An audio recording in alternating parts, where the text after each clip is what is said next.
போதுமான அளவுக்கு இந்த அழகி ட்ராக்கை எவ்வளோ இழுக்க முடியுமோ இழுத்தாச்சு. இப்போ வந்து பார்த்தீங்க அப்படின்னா வந்து அந்த அழகியுடைய அம்மாவை பார்த்து அம்மாக்கிட்ட வந்து இந்த யார் வந்து கேட்டாலும் யார் அப்பாங்கிறத சொல்லாதீங்க, தயவு செஞ்சு நான் தான் அப்பான்னு சொல்லுங்கள், அப்போ தான் அந்த பொண்ணுக்கு ஒரு நல்ல வாழ்க்கை அமையும் அப்படிங்கிற மாதிரி ஒரு வசனத்தை சொல்கிறதுக்காக தான் மோஸ்ட்லி சூர்யா கிளம்பி இப்போ ஆந்திரா வரைக்கும் போயிருக்காரு.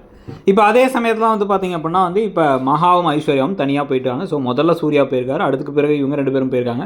இவங்களும் அந்த அட்ரஸை கண்டுபிடிக்கணும்னு ட்ரை பண்ணுறாங்க. இதில் அந்த அடியாட்கள் வேறு வந்து அவங்கள போட்டு தள்ளணும்னு ட்ரை பண்ணுறாங்க. பின்னாடியே வந்து பார்த்திங்கன்னா சித்ரா தேவி கடைசி நிமிஷத்தை கூட அவங்கள பேச விட்டுறக்கூடாது, அதுக்கு முன்னாடி அந்த லேடியை போட்டு தள்ளிடணும் அப்படின்னு முடிவு பண்ணி அவங்க வேறு தனியாக கிளம்பி தாத்தா கித்தா எல்லாரும் சேர்ந்து மொத்தமாக ஒரு பயணமாகி கோடீஸ்வரி ராஜலட்சுமியோட வராங்க.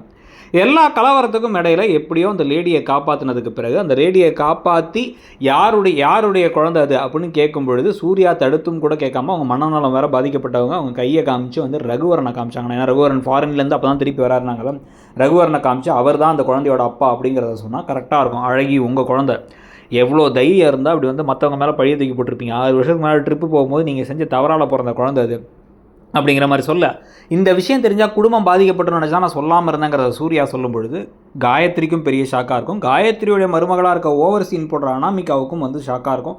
அதே சமயத்தை வந்து பார்த்திங்கன்னா தேவையில்லாமல் வந்து சூர்யாவுடைய குடும்பத்துக்கு எதுவும் பிரச்சனை இல்லை அப்படிங்கிற மாதிரியும் இருக்கும். ஸோ விஜயுடைய அப்பா சித்தப்பா தான் வந்து அந்த குழந்தையுடைய அப்பா அப்படிங்கிற மாதிரி கொண்டு வரதான் கரெக்டான விஷயமா இருக்க முடியும். அதை தவிர வேறு என்ன மாதிரி ட்விஸ்ட் வரும்னு நீங்கள் எதிர்பார்க்குறீங்க, யார் அந்த குழந்தையோட அப்பாவாக இருப்பான்னு நினைக்கிறீங்கிறத சொல்லுங்கள். தேங்க்யூ.